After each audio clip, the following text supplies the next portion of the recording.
ప్రేమ కలిగిన మా తండ్రి, కృపా కనికరం గల మా దేవ, మీకు వందనాలు చెల్లిస్తున్నాం. నువ్వు నిజంగా ఎంతైనా నమ్మదగిన దేవుడు ప్రభా. నీ కృపకు మమ్మను మేము అప్పగించుకుంటున్నాం. సంవత్సరాలు గడుస్తూ ఉన్నాయి, మరో కొత్త సంవత్సరం వచ్చింది ప్రభా. పాత విగతించను, ఇదిగో సమస్తమును, ఇదిగో క్రొత్త వాయన అంటున్నావు. మాలో ఏవి గతించిపోయినాయో, ఏవి క్రొత్తగా వచ్చాయో మా జీవితాన్ని మేము పరిశీలన చేసుకుని ఈ నూతన సంవత్సరంలో క్రొత్త ధనానికి మేము మాదిరిగా ఉండటానికి మమ్మను బలపరిచి మీరు మహిమ పొందుమని యేసు నామమున ప్రార్థించి వేడుకుంటున్నాము తండ్రి. ఆమేన్. హల్లెలూయా. సంవత్సరాలు గడుస్తూ ఉన్నాయి, నో ప్రాబ్లం, దేవునికి స్తోత్రం. సంవత్సరాలు గడుస్తూ ఉన్నప్పుడు సంవత్సరాలు అయితే గడుతూ ఉన్నాయి, కానీ మనకున్న అవయవాలన్నీ కూడా అవే. కొత్తగా వచ్చాయి మీకు ఎవరికైనా? నాకైతే రాలా. హల్లెలూయా. కొత్త సంవత్సరం వచ్చింది, కానీ అన్నీ పాతయే. కళ్ళు, ముక్కు, చేతులు, చెవు, బాడీ అంతా పాతదే. కానీ ఎప్పుడైతే క్రీస్తులోకి వస్తామో ఈ పాత బెట కొత్తగా అవుతాయి. అంటే క్రీస్తులోకి వచ్చిన తర్వాత మనం జీవించే విధానం మారిపోద్ది. క్రీస్తులోకి రాకంటే ముందు మనం అందరం లోకం కొరకే, లోకంలో ఉన్న ఘనత కొరకే. మీరు 1 యోహాను పత్రిక 2:15-16 తర్వాత చదువుకోనండి. మీరు లోకంలో ఉన్న దాన్ని ప్రేమించొద్దు. ఒకవేళ లోకాన్ని ప్రేమిస్తే తండ్రి ప్రేమ మీలో ఉండదు. ఎందుకు ఉండదు అని అంటే, లోకంలో ఉన్నదంతా కూడా శరీరాశ, నేత్రాశ, జీవపు డంబము. దేవుడు నాకు మంచి ఉద్యోగం ఇచ్చాడు, పెద్ద కారు ఇచ్చాడు, బుర్జ్ ఖలీఫా ఇచ్చాడు, అన్ని ఇచ్చాడు. నేను బయటికి వెళ్ళి ఇండియాకి వెళ్ళి, సార్ నాకు బుర్జ్ ఖలీఫా దేవుడు ఇచ్చాడు, నేను బాగా ఆస్తిపరుణ్ణి. రాజులు వాడే కార్లు ఏమంటారు? రోల్స్ రాయిస్ అంటారు. కార్ల పేరు తెలియదు నాకు. నాకు మంచి కారు ఇచ్చాడు. వెళ్ళేటప్పుడు ఎక్కడికి వెళ్తావు? రోల్స్ రాయిస్ నీ ఎంబట్టి రాదు, బుర్జ్ ఖలీఫా నీ ఎంబట్టి రాదు. అంతెందుకు, నువ్వు సంపాదించిన డబ్బులు ఒకవేళ నీ పాకెట్లో ఉంటే కూడా ఆ పెట్టెలో పెట్టేటప్పుడు పాకెట్, చైన్, బ్రాస్లెట్ అన్ని తీసుకొని పంపిస్తారు మనని. నువ్వు ఈ దేశంలో మంచి ఉద్యోగం ఇవ్వచ్చు, ఈ దేశానికి ప్రైమ్ మినిస్టర్ కావచ్చు, అది అక్కడే ఉంటుంది, అది అక్కడే. హల్లెలూయా. కాబట్టి దేవుని పిల్లలుగా మనం జీవించే జీవితం, మన దృక్పథం మారాలి క్రీస్తులోకి వచ్చిన తర్వాత. అలా మారాలి అంటే మనం ప్రభు దగ్గరకు వచ్చినప్పుడు మన మనోనేత్రాలు వెలిగించబడాలి. మనం పోయిన వారం ధ్యానించాం, అపోస్తలుడైన పౌలుకు ఎన్నో ఆధిక్యతలు ఉన్నాయి. ఏవేవి తనకు లాభకరం అనుకున్నాడో, ఎప్పుడైతే క్రీస్తు తన మనోనేత్రాలను తెరిచాడో, ఓహో జీవితం అంటే ఇది కాదు, మనిషి యొక్క ఎండింగ్ ఇక్కడికి ఆగిపోదు, మానవుని యొక్క ఎండింగ్, మానవుడికి ప్రాణాత్మ శరీరాన్ని ఇచ్చినటువంటి దేవుడు అనేవాడు ఒకడు ఉన్నాడు. మనం అక్కడి నుంచి వచ్చాము, తిరిగి అక్కడికి చేరవలసిన వారమై ఉన్నామని ఎప్పుడైతే ఈ మనోనేత్రం తెరవబడుతుందో, అప్పుడు నీవు జీవించే జీవితంలో, విధానంలో మార్పు వస్తుంది. దీని గురించి ఆలోచన చేయం. ఈ జీవితంలో మనం ఎన్ని కలిగి ఉన్నాం దేవుడు ఇస్తాడు. నువ్వు యేసయ్యను ఆరాధించకపోయినా అన్యులకు చూడండి, కోట్లొక్కలు దాస్తుంది వాళ్ళకి. మంచి మంచి కార్లు ఉన్నాయి, బంగ్లాలు ఉన్నాయి, అన్నీ ఉన్నాయి. క్రైస్తవులకి ఉన్నాయా? లేదు కదా. దేవుడు అందరినీ ప్రేమిస్తున్నాడు, అందరికీ ఇస్తాడు. ఆస్తులు ఇస్తాడు, అంతస్తులు ఇస్తాడు, ఆరోగ్యాలు ఇస్తాడు, అన్నీ ఇస్తాడు. కానీ నీ లైఫ్ ఏంటి? నీ జీవితానికి గోల్ ఏంటి? నీ యొక్క గమ్యం ఏంటి? నీ గమ్యం దేవుడి దగ్గరికా, లేకపోతే దేవుడి దగ్గర దేవుడు లేనటువంటి నరకానికా? ఎప్పుడైతే మనోనేత్రాలు తెరవబడతాయో నీ లైఫ్లో ఎంత కష్టాన్నైనా సహించగలుగుతావు. చివరికి మరణమే వచ్చినా మరణాన్ని బట్టి కూడా నువ్వు సంతోషంగా ఉండగలుగుతావు. ఎందుకో తెలుసా? ఎప్పుడైతే క్రీస్తుని బట్టి ఆయన నామం పేరిట బాప్తీసం పొందామో, మన పాపాల నిమిత్తం చనిపోయినటువంటి క్రీస్తు సమాధి నుంచి ఏ రీతిగా లేచాడో, క్రీస్తును నమ్మినటువంటి మనందరినీ కూడా యేసు ప్రభు యొక్క రాకడలో ఆయన ఈ భూమి మీదకి వచ్చి మధ్యాకాశానికి వస్తాడు. ఆయన దూతలు ఈ భూమి మీదకి వస్తారు. ఆయనను నమ్ముకున్న వాళ్ళందరినీ సమాధిలో కూడా లేపుతారు వాళ్ళు. హల్లెలూయా. ఎక్కడ మనం సమాధిలోకి వెళ్ళలేము. మా అమ్మగారు చనిపోయారు, సమాధి లోపలికి వెళ్ళలేను. కానీ సమాధి లోపలికి వెళ్ళి కూడా చనిపోయిన మా అమ్మని లేపుటకు శక్తి కలిగిన దేవుడు ఉన్నాడే. మనము చనిపోయినప్పుడు మనను పరిశుద్ధాత్ముడి చేత ముద్రించాడే. ఆ దేవుడు ఏం చేస్తాడంటే, మట్టిలో కలిసిపోయిన నా తల్లిని ఏ శరీరంతో చనిపోయిందో ఆ మట్టి శరీరాన్ని సహితం మహిమ శరీరంగా మారుస్తాడు. యేసు ప్రభుల వారు పరలోకం నుంచి వచ్చేటప్పుడు నా తల్లి యొక్క ప్రాణాన్ని, ఆత్మని తీసుకుని వస్తాడు.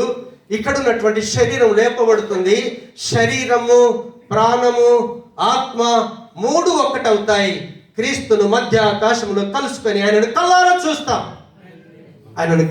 చూస్తాం. కాబట్టి చావంటే క్రైస్తవుడికి భయం లేదు. అన్యులు భయపడతారే తప్ప క్రైస్తవులకు భయం లేదు మరణం అంటే. అందుకే అపోస్తలుడైన పౌలు తెస్సలోనిక సంఘస్థులకు రాసేటప్పుడు అంటాడు, 1 తెస్సలోనిక 4వ అధ్యాయంలోకి వెళ్ళి 14 నుంచి 18 వచనాలు మీరు చూడండి. ఎంత చదవద్దు, టైం లేదు, మీరు చదువుకున్నారు. ఎందుకంటే బైబిల్ చదివే అలవాటు మీకు ఉంది. మీరు చదువుతూ ఉన్నారు కాబట్టి నేను ఎక్స్ప్లెయిన్ చేయట్లేదు. లేదంటే వెళ్ళైనా మీరు చదువుకున్నారు. ఆ రెఫరెన్స్ ఉన్న సారాంశం చెప్పాను. ఖచ్చితంగా బ్రతికి ఉన్న మనకంటే ముందే చనిపోయిన వారు మొట్టమొదట లేస్తారు. వాళ్ళు కలుసుకున్న తర్వాతనే జీవిస్తున్న మనం ఇదే భూమి మీద. నేను ఇలా చెప్తున్నానేమో, నడుస్తున్నానేమో, ఒకవేళ వెహికల్ నడిపిస్తున్నానేమో, పడుకున్నానేమో, మా భార్య నేను ఇద్దరం కలిసి ఉన్నామేమో, ఎవరము దేవుడితో చక్కటి అనుబంధం కలిగి ఉన్నామో వాళ్ళందరూ కూడా క్రీస్తు దగ్గరికి వెళ్ళిపోతా ఉంటే ఎన్నిసార్లు చెప్పినా బుద్ధి తెచ్చుకోలేని ప్రజలు ఉంటారే, అప్పుడట రొమ్ము కొట్టుకుంటారట. అయ్యో, ఇప్పటిదాకా నా భార్య ఉండే నా పక్కనే లేదే. ఉండదు. ఆఫీసులో పని చేస్తున్నావా, ఆఫీసులోనే పక్కనోడు ఉంటాడు, ఉండవు. నువ్వు వెహికల్ నడిపిస్తున్నావా, ఒకవేళ వెహికల్ నడిపించే డ్రైవరే కనుక క్రైస్తవుడైతే కారుతో ఆయన వెళ్ళిపోతాడు. కారు ఎక్కడ కొట్టుకుంటుందో తెలియదు. ఫ్లైట్ నడిపించే పైలట్ ఒకవేళ క్రైస్తవుడైతే పైలట్ వెళ్ళిపోతాడు, ఫ్లైట్ ఏమవుద్దో తెలియదు. అలాంటి భయంకర స్థితులు ముందరున్నాయి. కానీ ఎప్పుడైతే మన మనోనేత్రాలు తెరవబడతాయో అప్పుడు నీ లైఫ్లో ఎంత కష్టం వచ్చినా క్రీస్తు కొరకు, దేవుని కొరకు నిలబడగలుగుతావు. నీ జీవితం దేవుని కొరకు బ్రతకగలుగుతావు. దేవుని గురించిన ఆలోచనలు వస్తాయి, దేవుని గురించిన తలంపులు వస్తాయి. ఈ జీవితం ఇక్కడితే అయిపోదు, ఇక్కడే సంపాదించుకొని ఇక్కడే చచ్చిపోను, నాకు గమ్యం ఉంది, నేను చేరుకోవాల్సిన స్థలం ఉందని ఎప్పుడైతే నీ మనోనేత్రాలు తెరవబడతాయో నీ యాటిట్యూడ్ చేంజ్ అయిపోతుంది. లేకపోతే చచ్చినన్ని రోజులు చర్చికి వచ్చినా నీ బ్రతుకు మారదు. అందుకే క్రైస్తవ్యం మతం కాదు. క్రీస్తు దగ్గరికి వస్తే, నిజంగా ఆయనను ఇష్టపడితే దేవుడు మనోనేత్రాలు తెరుస్తాడు. మన లైఫ్ ఎక్సలెంట్గా ఉంటుంది. పాపం చేయమన్నా చేయలేవు, స్వార్థం నీలో ఉండమన్నా ఉండదు, దొరకదు నీలో. ఇంకా దేవునికి స్తోత్రం. అదే రీతిగా ఎప్పుడైతే కన్నులు తెరవబడతాయో నెక్స్ట్ ఏం తెరవబడుతుందో తెలుసా? చెవులు తెరవబడాలి. ఏం తెరవబడాలి? చెవులు తెరవబడాలి.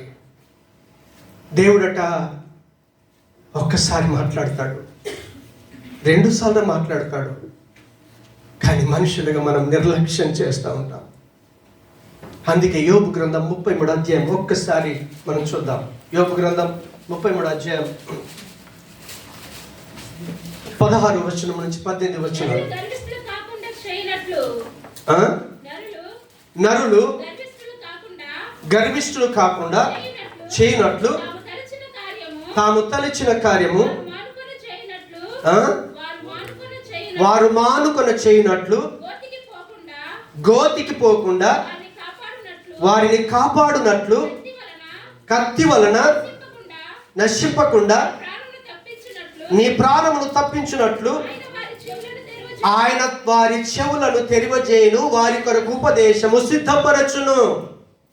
సిద్ధపరచును.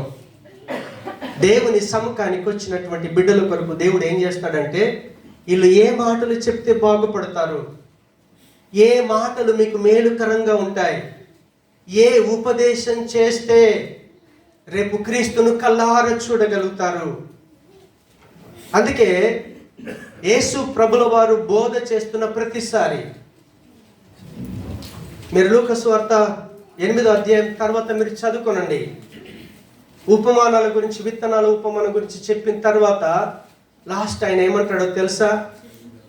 చెవులు గలవాడు వినుగా కానీ బిగ్గరగా మెన్షన్ చేశాడు అక్కడ. దేవునికి స్తోత్రం. పాస్టర్ ఎన్నిసార్లు చెప్పినా లోకం ఎలా ఉంటుందో తెలుసా? లోకంలో ఉన్న మనుషులు ఎలా ఉంటారో తెలుసా? ఒకసారి రోమపత్రిక చూద్దాం. రోమపత్రిక 3వ అధ్యాయం 13వ వచనం. ఒక్కరు చదవండి, లేదంటే నేనే చదువుతాను. వారి గొంతుక తెరిచిన సమాధి తమ నాలుకతో మోసము చేయుదురు, వారి పెదవుల క్రింద సర్ప విషమున్నది. 14వ వచనం. వారి నోటి నిండా శపించుటయు పగయు ఉన్నవి. చాలు. 13వ వచనంలో ఏమన్నాడు? వారి గొంతుక తెరిచిన సమాధి. సంఘంలోకి అందరూ రావచ్చు. 24 hours ఆరాధన జరిగినంతసేపు డోర్ ఓపెన్ ఉంటుంది. డోర్ ఓపెన్ చేయబడ్డ సంఘంలోకి ఒక వ్యక్తి వచ్చాడు అనుకోండి, ఆ వ్యక్తి జీవితంలో మార్పు రావాలి. ఎందుకో తెలుసా? ప్రతి వ్యక్తి యొక్క గొంతుకనట తెరిచిన సమాధి. సమాధిని తెరవండి, ఏముంటది? లాజరు చనిపోయాడు, యేసుక్రీస్తుల వారు వచ్చారు. మరి అంటుంది, అయ్యగారు చనిపోయి ఇప్పటికీ 3 days కంప్లీట్ అయింది, 4 days నడుస్తూ ఉంది, శరీరం కుళ్ళిపోయింది, వాసన వస్తుంది కదా. ఏముంటుంది? కుళ్ళిపోయిందే ఉంటుంది. మీరు లోకస్తుల దగ్గరికి వెళ్ళండి, దేవుని దగ్గరికి వచ్చి కుళ్ళిపోయిన మాటలు మాట్లాడతారే, బండబూతులు. ఒక్క వ్యక్తి ఒక్క మాట పొరపాటున తిట్టాడు అనుకోండి, 10 మాటలు తిట్టిడిచి పెడతారు మీరు. కారణం ఏంటో తెలుసా? మీ నోరు తెరిచిన సమాధి. నేను చెప్పట్లేదు, వాక్యం చెప్తా ఉంది. దేవుడు చెప్తా ఉన్నాడు. వారి నోరు తెరిచిన, వారి గొంతుక తెరిచిన సమాధి, వారి నాలుకతో మోసము చేయుదురు. అన్ని అబద్ధపు మాటలే, మోసపు మాటలే. దయచేసి మీరు ఎదుటోడు మిమ్మల్ని మోసం చేసినా సరే మీరు మోసం చేయొద్దు. మనం దేవుణ్ణి మోసం చేసిన వాళ్ళం, కానీ ఆయన మనకు మోసం చేయలేడు తెలుసా? ఆయన మన కొరకు చనిపోయి మనకు మేలు చేసిన దేవుడు ఆయన. చేతనైతే కీడును మేలు చేత జయించాలి. దయచేసి మీరు క్రైస్తవులైతే తిట్టిన వాడిని తిట్టకండి, కొట్టిన వాడిని కొట్టకండి. అది దేవుని పిల్లల యొక్క లక్ష్యం. ఇప్పటిదాకా నీలో అలాంటిది రాలేదేమో, కనీసం ఈ న్యూ ఇయర్లోనైనా కొత్త సంవత్సరంలోనైనా మార్పు రావాలి. మీ క్యాంపుల్లో, మీరు పనిచేస్తున్న కంపెనీలో ఎక్కడ పడితే అక్కడ, మీరు ఎక్కడ దేవుడు మిమ్మల్ని ఉంచాడో అక్కడ మీ క్రొత్త జీవితం కనిపించాలి. క్రొత్త ధనానికి మీరు నాందిగా ఉండాలి. వాడు కొట్టాడు సార్, నేనెందుకు కొట్టకూడదు? అడగకూడదు. అడిగావా? ఇంకా నీ నోరు దేవుని కొరకు తెరవబడలా. దేవునికి స్తోత్రం. హల్లెలూయా. కాబట్టి మనం ఎప్పుడైనా సరే మన కన్నులు తెరవబడితే, దేవుని యొక్క వాక్యం సెలవిస్తూ ఉంది, ఈ లోకంలో ఉన్న వ్యక్తులు ఎలా ఉంటారంటే, వాళ్ళు దేవుడు మాట్లాడినప్పుడు నిర్లక్ష్యం చేస్తారు. వారు కలలో కూడా, మీరు ఆ యోబు గ్రంథం 33వ అధ్యాయం 15వ వచనం చూడండి. కలలో జరిగిన సంఘటన ఎక్స్ప్లెయిన్ చేస్తాం. నిద్రలో కూడా వాళ్ళు అహం తగ్గించుకోరు, తగ్గేదే లేదు. సైతాన్ గాడు అలాగే చేస్తాడు, తగ్గేదే లేదు. అహం, గర్వం చచ్చిపోవాలి. పౌలులో గర్వం చచ్చిపోయింది. నేను రోమియుణ్ణి, హెబ్రీయుణ్ణి, యూదుణ్ణి, పరిసయుణ్ణి. అది ఎప్పుడైతే చచ్చిపోయిందో క్రీస్తు కొరకు నిందలు, అవమానాలు సైతం భరించడానికి, చచ్చిపోవటానికి సైతం తయారయ్యాడు. అందుకే దయచేసి తెరవబడిన సంఘములోకి వ్యక్తి వచ్చాడే, ఆ వ్యక్తి లైఫ్ ఎలా ఉండాలో చెప్తా ఉన్నాడు. 33:16 యోబు 33. చేయనట్లు తాము తలచిన కార్యములు. గర్వం ఉందనుకోండి, మనం చేసే పనులన్నీ డిఫరెంట్ ఉంటాయి. అవునా కాదు? గర్వం అంటే ఏముంటుంది? ఎదుటి తిట్టడానికి, మనం తిట్టేదాకా మనం మనసు పడుతుంది. అవసరమైతే చంపుకుంటున్నారు, గర్వం. అవన్నీ మానుకునాలి. నరులు గర్విష్ఠులు కాకుండా చేయనట్లు తాము తలచిన కార్యము వారు మానుకొనున్నట్లు. నెక్స్ట్, గోతికి పోకుండా వాని కాపాడునట్లు, కత్తి వలన నశింపకుండా వారి ప్రాణము తప్పించునట్లు ఆయన వారి చెవులను తెరవజేయును. వారి కొరకు దేవుడు ఉపదేశం. ఈరోజు దేవుడు మెసేజ్ ఇస్తున్నాడు. ఎందుకో తెలుసా? నువ్వు గోతికకు చేరకంటే ముందే నీ లైఫ్లో చేంజ్ రావాలి. నువ్వు మారాల్సిందే. సరే, గోతికి ఎప్పుడు వెళ్తావు తెలుసా? నేను ఇప్పుడు మాట్లాడుతున్నాను, క్షణం తర్వాత చచ్చిపోతానేమో తెలియదు. నీ లైఫ్ మారిందా? నువ్వు గోతికి వెళ్ళలేవు. అబ్రహాము రొమ్మును అనుకోవటానికి వెళ్ళిపోతాం మనం. మన చెవులు తెరవబడాలి. అందుకే ప్రభు అంటాడు, ఆ విత్తనాల ఉపమానం అంతా చెప్పిన తర్వాత అంటాడు, చెవులు గలవాడు వినుగాక. 8వ అధ్యాయం లాస్ట్ లైన్లో ఉంటుంది అనమాట. చెవులు గలవాడు వినుగాక అని బిగ్గరగా సేవకుడు ఎందుకు అడుస్తాడో తెలుసా? కనీసం ఇప్పుడైనా మీ చెవులు తెరవబడతాయి. చెవులు తెరవబడితేనే జీవితంలో మార్పు, లేదంటే లేదు. దేవునికి స్తోత్రం. అందుకే చాలా మంది ఎలా ఉంటారంటే, దురద చెవులు. వాక్యం చెప్తుంది, నేను కాదు. 2 తిమోతి పత్రిక 3వ అధ్యాయం 4వ అధ్యాయం 3వ వచనంలో అంటాడు, చాలా మంది సంఘానికి వస్తారు, దేవుని దగ్గరకు వస్తారు, కానీ వాళ్ళ చెవులట దురద చెవులు. సత్యానికి అప్పగించుకునే చెవులు కావవి. మంచిది చెప్తే అప్పగించుకునే చెవులు కావవి. కానీ ఎప్పుడైతే నువ్వు క్రీస్తుకు అప్పగించుకుంటావో, దేవునికి అప్పగించుకుంటావో, దేవుడితో కౌన్సిలింగ్ అవుద్దో, దేవుడు అద్భుతంగా చెవులు తెరుస్తాడు. జక్కయ్య దిగిరా అన్నాడు. అంతేందుకు సంఘాన్ని పట్టుకొని హింసించాలని, చంపాలని వెళ్తున్నాడే సౌలు. అపొస్తలుల కార్యం 9వ అధ్యాయం 13 నుంచి తర్వాత మీరు చదువుకోనండి. నన్ను హింసిస్తున్న ఎవడవు నువ్వు అని అన్నప్పుడు అంటాడు, సౌలా సౌలా నీవేలా. కానీ సౌలు అడిగిన క్వశ్చన్ చూడండి, దేవుడు మాట్లాడుతుంటే కూడా, ఎవడు నువ్వు? గర్వమున్నను పలకరించాం చూడండి.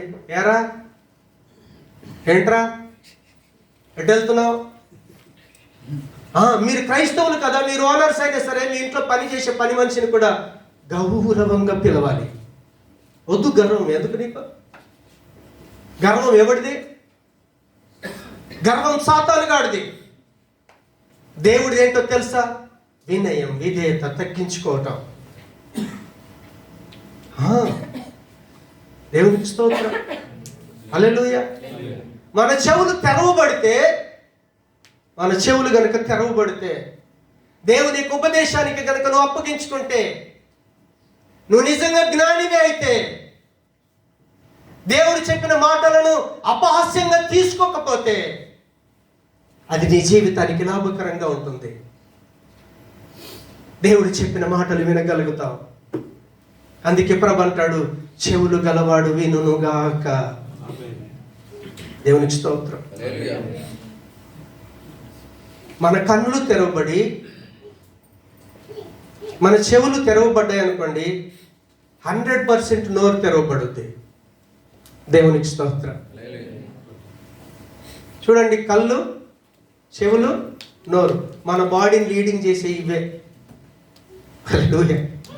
కళ్ళతో చూస్తాం, కావాలన్నది కోరుకోవటానికి కాళ్ళు చేతులు పనిచేస్తాయి. చెవులతో వింటాం అన్నా. చెవులు తెరవబడితే మాట వాక్యం ఇంత దగ్గరగా చెప్తే వినబడదు, కానీ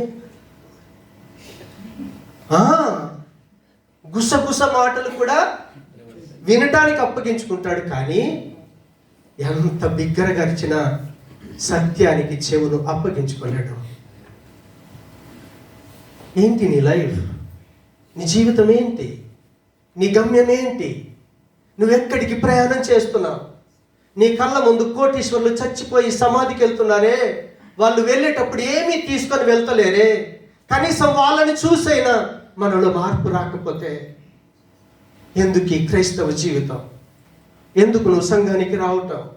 ఎందుకు క్రైస్తవుని అని పేరు చెప్పుకొని క్రీస్తుని అవమానాల పాలు చేయటం?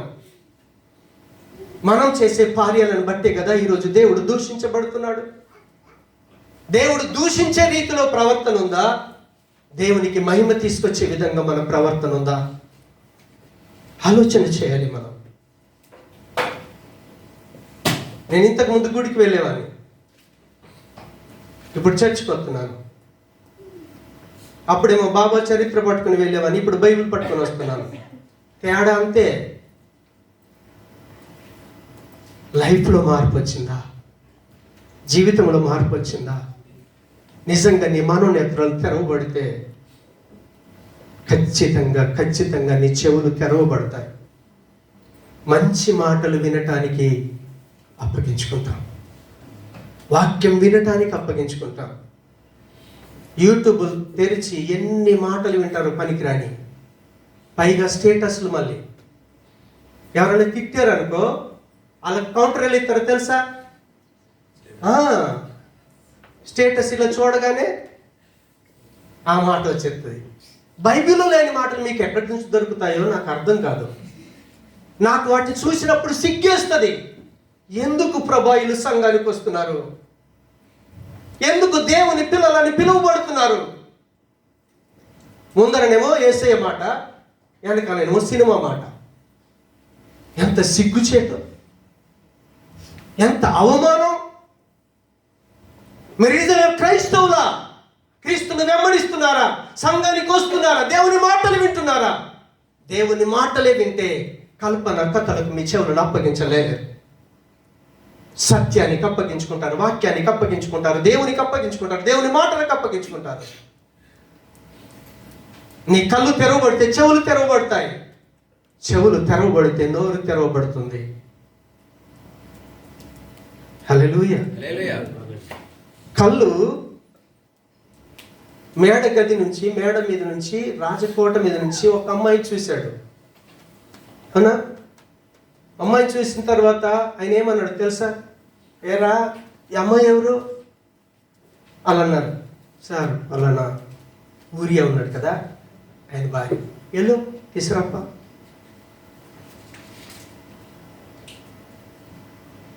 చూశాడు, సమాచారం విన్నాడు, పంపించేశాడు. పాపం జరిగిపోయింది. కానీ ఎప్పుడైతే ఆయన నేత్రాలు దేవుడు తెరిచాడో, అప్పుడు అదే దావీదు చెప్తున్న మాట ఏంటో తెలుసా? కీర్తన 51:14, త్వరగా 15 వచ్చు. కీర్తన 51. నా రక్షణకర్తయగు దేవా,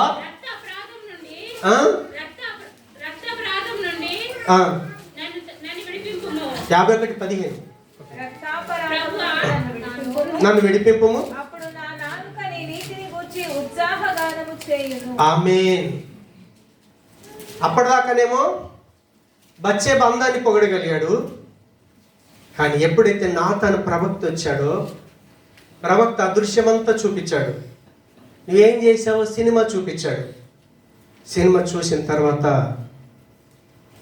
ఆయన కళ్ళు తెరవబడ్డాయి. అప్పుడు ఏమంటున్నాడు తెలుసా? ఆయన అంటున్నాడు, నా రక్షణకర్తమైన దేవా. అసలు మనల్ని దేవుడు సృష్టించిన ఎందుకొరకు తెలుసా? యెషయా 43:21 ఏముంటుంది చూడొద్దు బైబిల్.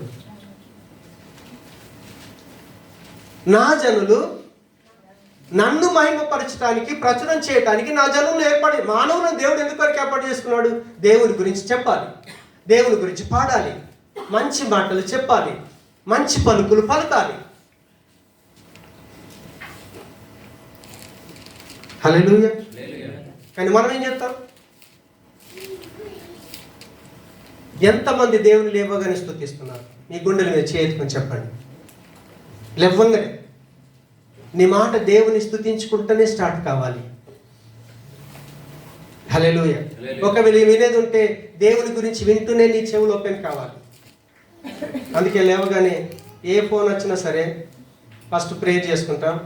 అమ్మ ప్రేయర్లోడ్ అంటాం, పక్కనే ఉంటుంది కదా. హల్లెలూయా. మన నోరు అసలు మనల్ని దేవుని స్తుతించడానికి దేవుడు ఏర్పాటు చేసుకున్నాడు కదా. దేవునికి స్తోత్రం. కానీ మనం ఏం చేస్తాం? మన నోరుతోనూ ఎప్పుడు చెడ్డ మాటలు పలకకూడదు. బూతు మాటలైనను సరస్వక్తులైనను మీకు పనికి రావు. పోకిరి చేష్టలు. అల్లరి జనమా మనం? దేవుని జనాంగమా? ఎవరు మీరు చెప్పండి? మీరు మీ సొత్తు కాదే, దేవుని సొత్తు అయిన ప్రజలే, పరిశుద్ధమైన జనాంగమే, రాజులైన యాజక వంశమే మీరు. అందుకే ప్రభట్టాడు, మీరు నోరు తెరిస్తే దేని కొరకు తెలుసా?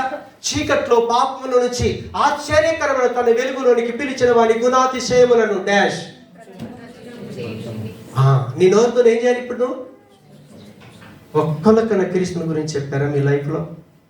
పక్కకున్న బిడ్డ తనుకో, మీ క్యాంపులో ఉన్న తనుకో, మీరు పని చేస్తున్నప్పుడు, మీరు ప్రయాణం చేస్తున్నప్పుడు, నీ పక్కన కూర్చున్న వ్యక్తితోనూ ఏ సందర్భాన్నన్నా తీసుకొని క్రీస్తుని గురించి ఒక్క మాట అయినా చెప్పగలుగుతున్నారా? సువార్త చేయటానికి, దేవుణ్ణి స్తుతించడానికి, దేవుణ్ణి ఆరాధన చేయటానికి నీ నోరు తెరవబడాలి. ఎప్పుడైతే దేవుని దగ్గరికి వస్తే మన మనోనేత్రాలు తెరవబడతాయో మన యాటిట్యూడ్ చేంజ్ అయిపోద్ది.